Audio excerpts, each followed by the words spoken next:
आणि मग 15 तारखेनंतर जो बदल होईल त्याला त्यापूर्वी साधारण अंदमान निकोबार बेटं आणि श्रीलंकेच्या दरम्यान एक वादळी प्रणाली विकसित होण्याची शक्यता आहे.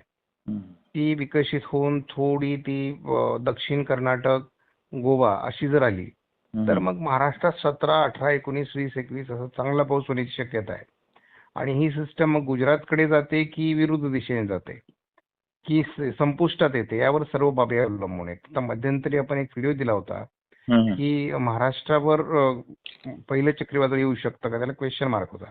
त्याचं मुख्य कारणच असं होतं की इंडिकेशन असतात मॉडेलचे की हे महाराष्ट्रावरही येऊ शकतं, हे अरबी समुद्रात जाऊ शकतं किंवा हे म्यानमारच्या दिशेने जाऊ शकतं. हे सारखे अंदाज जे बदलतात मॉडेलचे या काळामध्ये, त्याचं मुख्य कारणच हे असतं की ते इंडिकेशन देत असतं आपल्याला हे असं काहीतरी होऊ शकतं.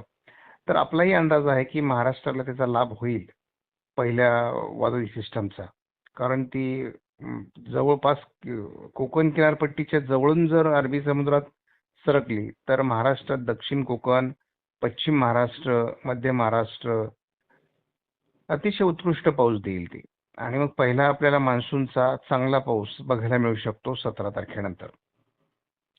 आणि पुढे मग त्याची प्रोग्रेस किती होते, कारण एकदा जरी ते वादळ निघून गेलं तरी देखील मान्सूनचे वारे सक्रिय होतील आणि मान्सून लवकर येण्यासाठी केरळमध्ये तरी एक सकारात्मक वातावरण तयार होईल.